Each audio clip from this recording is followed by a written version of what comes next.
As I've gotten older, I realize there's nothing more important than protecting my peace and protecting it at all costs.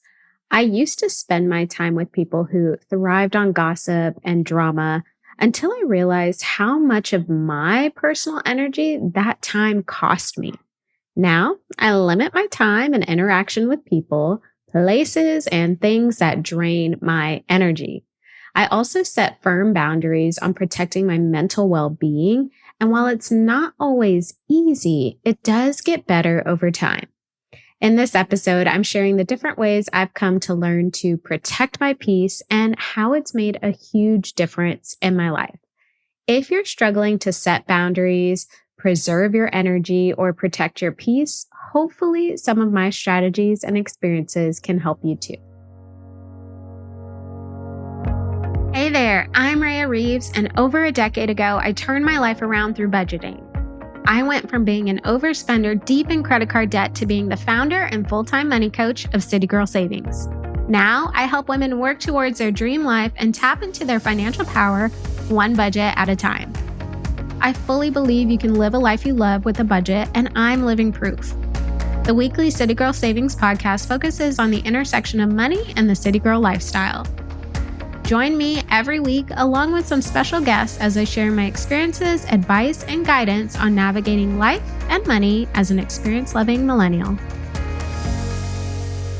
So here's the thing. It wasn't until I was in my 30s that I realized just how important protecting my peace was.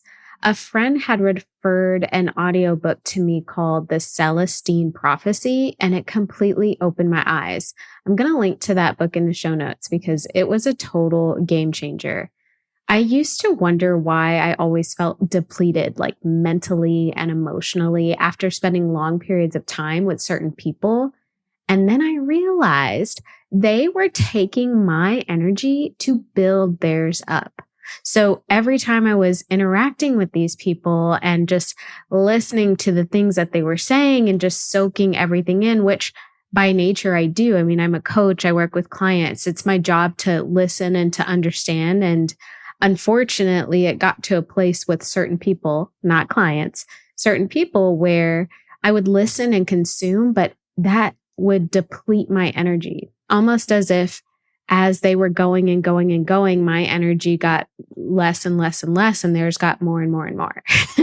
It's really crazy to think about it now. And, I just started realizing this, over the past couple of years, but who knows how many instances throughout my 20s where I just wasn't aware of somebody draining my energy or me giving my energy away. So very eye-opening. And now, thankfully, I limit the time that I spend with those types of people.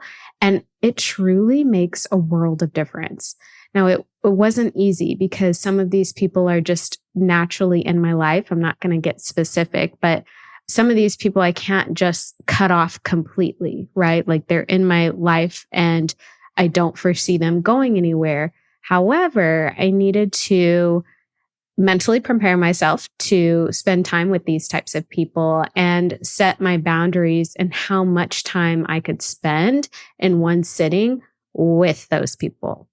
Setting boundaries is never easy for the person setting the boundaries and for the person who is receiving those boundaries, but people do adjust to the new norm over time, and that has been my experience. Another thing that I do now is manage my own expectations. I am aware of how I feel when I'm in the presence of those types of people, and I take my space. I take the time when needed. And I remind myself that I can only control myself and my own reactions. A lot of times I think the people who suck other people's energy either aren't aware of it or it helps them in some way, shape, or form, so they're not going to stop it. And I don't want this to sound like those people are bad people because they're not. It's just a lack of self-awareness, or it's something that makes them feel better, regardless if it's hurting the people they're interacting with. So managing my own expectations, understanding that it's not personal, right? Like if I'm feeling mentally and emotionally drained after spending time with someone, it wasn't because they were intentionally doing it. hopefully. I say that because you never 100% know with certain people, but I truly believe that the people that would do that to me did not have the self-awareness to realize it. But before I kind of got to this place where I was managing my own expectations, I would actually find myself feeling bad for needing my space and setting my boundaries, and almost feeling bad for feeling my energy being sucked when I was with those people. But then I realized that setting boundaries doesn't just have to be for others. I actually started setting my own mental boundaries. So limiting my thoughts, my anxieties, the things that would kind of creep in my mind when those people, places, or things cross my mind. It has helped me become much more self-aware, and I have been able to shift my own mental narrative around how I think about those people, how long I spend thinking about those people, places, or things. And I just make sure that I check myself. If I do start to feel bad for maybe being distant, I remind myself of why. And the next time I interact with those types of people, I just make sure to mentally prepare myself for it. Now, I'm also learning that protecting my peace isn't just about like who or where I spend my time, but also like what I do to my body. For example, nights out with friends, especially when too much alcohol is involved, totally robs me of my peace as I recover. I know getting older has something to do with this. I'm not a I'm not a fool. I understand that. But as I'm getting older, the hangovers get worse, and it's just not worth it. Like being drained and weak and lethargic for the next day or two, it's just not what it used to be. My bounce back isn't what it used to be like I was in college. And it's to a place now where I'm feeling it so much so the next day to where my peace is truly interrupted. And that's not what we're about. That's not what I'm about at this stage in my life now. But you know what? It's also not just about alcohol, right? It's not just about that impacting me the next day and like me being weak and all of that. I've also noticed that when I stay up extremely late, with or without alcohol, right? Like this is just a matter of staying up late. It can totally have an impact on my personal peace. Now, I have always been a person who went to bed early. Even in college, I would be in bed by 9 p.m. I'm just one of those people where when I get tired, I can't even force myself to stay up. Like I have to go to bed. At least if I'm at home or like in that environment, if I'm tired, I'm going to bed. So I've always been like that. And I remember my college roommates actually used to make fun of me for it, but I can't help it. If I am home and I am tired, it doesn't matter what we're doing, who I'm talking to, I will fall asleep. So I just go to bed. But because of this, my body naturally wakes up early. So I know I've shared episodes about like my morning routine and just getting a lot of things done first thing in the morning. And I think it's because I've always gone to bed early. So I've always woken up early. So it's ingrained in me that, when I stay up late, I usually can't sleep in, right? So because I'm so used to waking up early, if I do have a night out with friends, or if I am staying up late for whatever reason, I usually can't sleep in. So I instantly feel less peaceful when I wake up tired. So again, protecting my peace is making sure I get enough rest. And because I know that my body will naturally wake up early, even if I go to bed late, I have to be mindful of that because the next day I'm going to be struggling to recover. Now, at this point in my life, I want to feel my best at all times. And I found that I always feel my best when I avoid alcohol, I get good rest, I actively move my body, and I eat the right things. Now, this last one, eat the right things, this is something that I have actually been testing for maybe a year or so now. Like I truly see a difference when I don't eat healthy versus when I do eat healthy. So what I usually love to do is a 4 to 7 day juice cleanse. Ideally, once a quarter is kind of my goal, but I think if I can do that twice a year, it really does give me that reset and I feel so much better. So I want to spend more time in this area this year because I know that as I get older, the foods that I eat will have a huge impact on my body, good or bad. So again, if I know that I'm going to be out late or drinking or just, I have a night out planned, I mentally prepare myself. I'll get rest in advance and I'll plan to keep it light after the festivities commence. So if, we have a big day on Saturday, big night out Saturday, Sunday, I have nothing planned and I'm going to make it a point to make sure that I eat the right things because that will help fuel my recovery. Now I want to spend a little bit of time talking about my inner peace. Are you loving this episode so far? Well, the money and life level up conversations never end in the City Girl Savings community. Visit citygirlsavings.com for instant access to resources that help you budget, level up your money mindset, and so much more. And make sure you stay up to date with CGS by following us on Instagram, TikTok, and YouTube, all at City Girl Savings. In episode 58, my daily morning routine for boosting productivity, I shared the actions that help me start my day the best way possible. I'll make sure to link to that episode in the show notes, but one of the actions that really helps set the tone for my day is journaling. I feel so much inner peace with certain aspects of my morning routine, and journaling is one of those aspects. Gratitude listing is another one. And then just reading. So journaling helps me to get any anxious or exciting feelings, thoughts on paper, right? So if something is just kind of nagging at me, whether it's a good or bad thing, I just like to journal it out, get my thoughts out, and it truly provides an instant relief. It's quite magical how that happens. If you've never done journaling, I highly recommend it. But again, getting so many thoughts and jumbled things in your head out on paper not only makes you feel better, not only makes me feel better, but when I can see those thoughts projected back to me, it's almost like I can work through them better. It's pretty phenomenal. Another aspect of my morning routine that has really helped promote inner peace within myself is gratitude listing. So every morning I gratitude list 5 things that I'm thankful for. So it's literally like a list of 1, 2, 3, 4, 5. Every day I have to come up with 5 things I'm grateful for.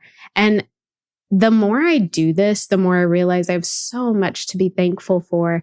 There really is never a shortage of things on the list, but this practice of gratitude listing really helps to keep me in a state of appreciation.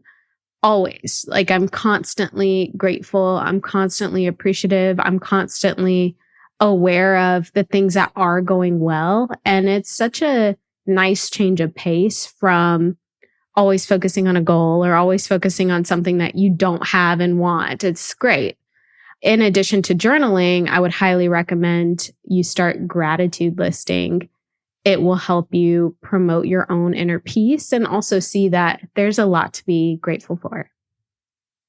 And then the final aspect of my morning routine, which is actually new. This is a newer part of my routine, and I didn't mention it in episode 58, but reading.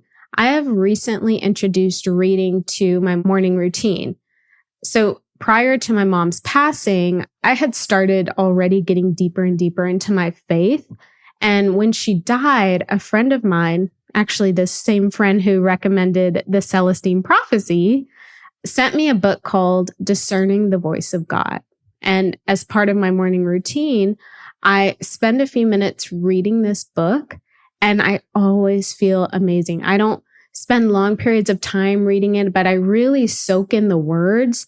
And obviously, if you are a faithful person discerning the voice of God, that's something that we strive to do. So that's why I think I don't need to spend lots of time reading this book, but I make sure to soak in every word. And it's awesome how great I feel after reading just a couple pages, couple paragraphs.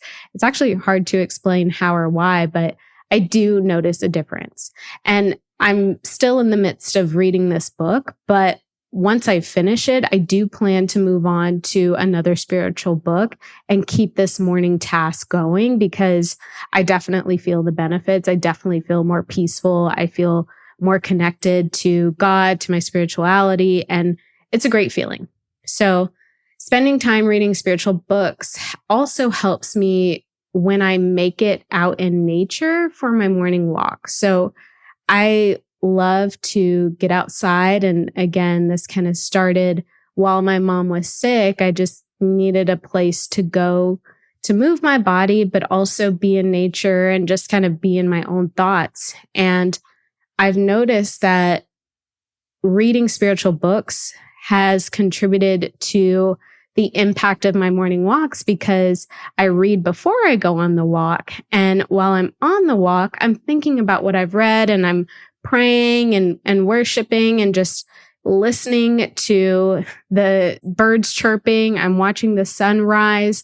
The wind is blowing. Trees are everywhere. And it's such a serene feeling that I don't see myself starting my day any other way. It's such a peaceful way to start my day. I strongly, again, I recommend everything that I'm sharing because it's helped me so much. But even if you can only spend a few minutes outside early in the morning, I highly recommend it. I feel even more gratitude and I feel closer to God just because of these morning rituals that already gotten done. So a great feeling. Okay, so I have also learned to protect my peace in other ways as well. I think over time, these have just kind of come naturally to me and I've seen the impact and benefit. So I'm just going to quickly run through my list just so you can get some additional ideas. But I personally limit my time scrolling on social media. I'm very good about this. I will catch myself if I'm scrolling too much and I will literally close the app and move on. Another thing I do is I make sure to consume things that make me happy. So I do limit my time reading the news. Certain stories trigger instant sadness for me. And I also find that if I, read the headline and it's something that's impactful to me, let's just say a dog is being abused, I get sucked into it and I just don't feel so great. So I make sure to consume things that make me happy. I limit my time reading the news so it's not impacting me and taking away from my peace. I also check myself when I say something unkind about myself. So hopefully I'm not the only one who does this, but if I put on a pair of jeans and they're tighter than they were last year, I call myself out and I do it in a way that's actually not very kind. So I'm better about recognizing when I say unkind things to myself and changing that narrative. Not perfect at this, but it's definitely helped me to protect my peace. And then lastly, I make sure to leave other people's struggles, drama, issues just outside of my house. I don't carry that with me into my safe space, aka my home. That's not to say that I don't have conversations with people who are struggling while I'm at home. It's more so that when those conversations are done or when that time with that person has ended, I make sure to leave it there. I close that book and I don't revisit it while I'm in my safe space. It really does make a big difference. So I'm sure protecting my peace will be a lifelong journey, and I'm totally okay with that, especially as I get older. I just feel better and better the more I embark on this journey. So it's definitely something that I absolutely want to continue. Hopefully there were some takeaways you can implement to protect your own peace. I think it's so important to make sure that our own cups are filled to the brim before we give to others. So thank you for letting me share this, and here's to protecting our peace. Thank you so much for letting me be the money coach in your ear today. I hope you enjoyed this episode of the City Girl Savings Podcast and you feel empowered and motivated to take the next step in the journey to your dream life. Remember, if someone like me, a millennial who loves to travel, new experiences, and iced coffees can live a life they love on a budget, you can too.